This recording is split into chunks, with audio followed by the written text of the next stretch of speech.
जय श्री कृष्णा। आप सभी को देवउठनी एकादशी की हार्दिक शुभकामनाएं। आज हम देवउठनी एकादशी की दो पौराणिक कथाएं पढ़ेंगे। एक कथा नंबर एक राजा था, उसके राज्य में प्रजा सूखी थी। एकादशी को कोई भी अन्न नहीं बेचता था, सभी फलाहार करते थे। एक बार भगवान ने राजा की परीक्षा लेनी चाहिए। भगवान ने एक सुंदरी का रूप धारण किया तथा सड़क पर बैठ गए। तभी राजा उधर से निकला और सुंदरी को देख चकित रह गया।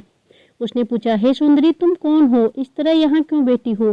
तब सुंदरी स्त्री बने भगवान बोले, मैं निराश्रिता हूँ, इस नगर में मेरा कोई जाना पहचाना नहीं है, किससे सहायता मांगूं? राजा उसके ऊपर मोहित हो गया।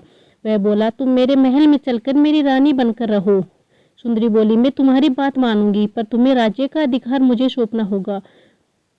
राज्य का पर मेरा पूर्ण अधिकार होगा। मैं जो भी बनाऊंगी तुम्हें खाना होगा। राजा उसके ऊपर रूप मोहित था, अतः उसने उनकी सभी शर्तें स्वीकार कर ली। अगले दिन एकादशी थी। रानी ने हुक्म दिया कि बाजारों में अन्य दिनों की तरह अन्न बेचा जाए। उसके घर में मांस मछली आदि पकवाए तथा परोस कर राजा से खाने के लिए कहा। यह देखकर राजा बोले, रानी, आज एकादशी है, मैं तो केवल फलाहार ही करूंगा। तब रानी ने शरत की याद दिलाई और बोली, या तो खाना खाओ, नहीं तो मैं बड़े राजकुमार का सिर काट दूंगी। राजा ने अपनी स्थिति बड़ी रानी से कही तो बड़ी रानी बोली, महाराज, धर्म न छोड़े बड़े राजकुमार का सिर दे दे। पुत्र तो फिर मिल जाएगा, पर धर्म नहीं मिलेगा। इसी दौरान बड़ा राजकुमार खेलकर आ गया। माँ की आंखों में आंसू देखकर वह रोने का कारण पूछने लगा तो माँ ने उसे सारी वस्तु स्थिति बता दी। तब वो बोला, मैं सिर देने के लिए तैयार हूँ, पिताजी के धर्म की रक्षा होगी, जरूर होगी। राजा दुखी मन से राजकुमार का सिर देने को तैयार हुआ तो रानी के रूप में भगवान विष्णु ने प्रकट होकर असली बात बताई। राजन, तुम इस कठिन परीक्षा में पास हुए। भगवान ने प्रसन्न मन से राजा से वर मांगने को कहा तो राजा बोला, आपका दिया सब कुछ है, हमारा उद्धार करे। उसी समय वहां एक विमान उतरा। राजा ने अपना राज्य पुत्र को सौंप दिया और विमान में बैठकर परम धाम को चला गया। कथा नंबर 2। यह कथा शंखासुर नामक राक्षस की है। शंखासुर ने तीनों लोकों में बहुत ही उत्पात मचाया हुआ था। तब सभी देवताओं ने आग्रह करने पर भगवान विष्णु ने उस राक्षस से युद्ध किया और यह युद्ध कई वर्षों तक चला। युद्ध में वह असुर मारा गया और इसके बाद भगवान विष्णु विश्राम करने चले गए। कार्तिक शुक्ल एकादशी के दिन भगवान विष्णु की निद्रा टूटी थी और सभी देवताओं ने भगवान विष्णु की पूजा की थी। शिव महापुराण के अनुसार पौराणिक समय में दैत्यों का राजा दंभ हुआ करता था। वह बहुत बड़ा विष्णु भक्त था। कई सालों तक उसने यहाँ संतान नहीं होने के कारण उसने शुक्राचार्य को अपना गुरु बनाकर उनसे श्री कृष्ण मंत्र प्राप्त किया। यह मंत्र प्राप्त करके उसने पुष्कर सरोवर में घोर तपस्या की। भगवान विष्णु उसकी तपस्या से प्रसन्न हुए और उसे संतान प्राप्ति का वरदान दे दिया। भगवान विष्णु के वरदान से राजा दंभ के यहाँ एक पुत्र ने जन्म लिया। इस पुत्र का नाम शंखचूड़ रखा गया। बड़ा होकर शंखचूड़ ने ब्रह्मा जी को प्रसन्न करने के लिए पुष्कर में घोर तपस्या की। उसकी तपस्या से प्रसन्न होकर ब्रह्मा जी ने उसे वरदान मांगने को कहा।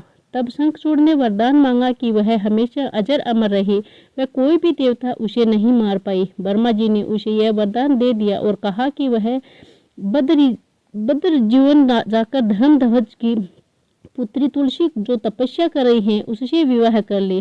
शंखचूड़ ने वैसा ही किया और तुलसी के साथ विवाह के बाद सुखपूर्वक रहने लगा। उसने अपने बल से देवताओं, असुरों, दानवों, राक्षसों, गंधर्वों, नागों, किन्नरों, मनुष्यों तथा त्रिलोकी के सभी प्राणियों पर विजय प्राप्त कर ली।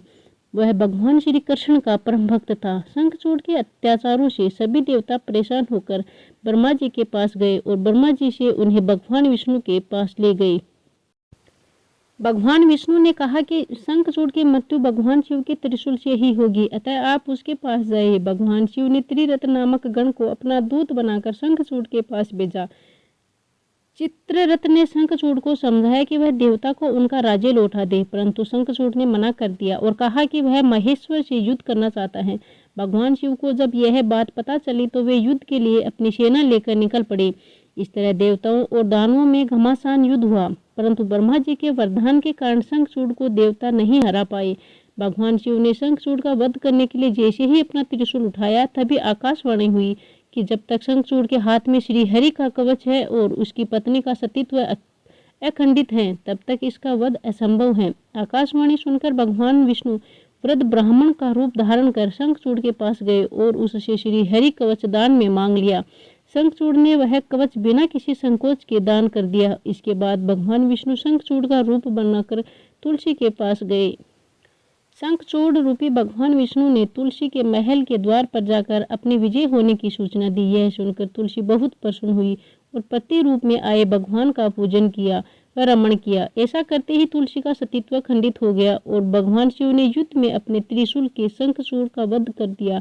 तब तुलसी को पता चला कि वे उनके पति नहीं हैं, बल्कि वे तो भगवान विष्णु हैं। क्रोध में आकर तुलसी ने कहा कि आपने छल पूर्वक मेरा धर्म भ्रष्ट किए हैं और मेरे पति को मार डाला, अतः मैं आपको श्राप देती हूँ कि आप पाषाण होकर धरती पर ही रहे। तब भगवान विष्णु ने कहा, देवी तुम मेरे लिए भारतवर्ष में रहकर बहुत दिनों तक तपस्या कर चुकी हो।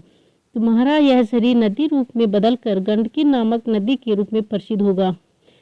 तुम पुष्पों में श्रेष्ठ तुलसी का वृक्ष बन जाओगी और सदा मेरे साथ रहोगी। तुम्हारे श्राप को सत्य करने के लिए मैं पाषाण बनकर रहूंगा।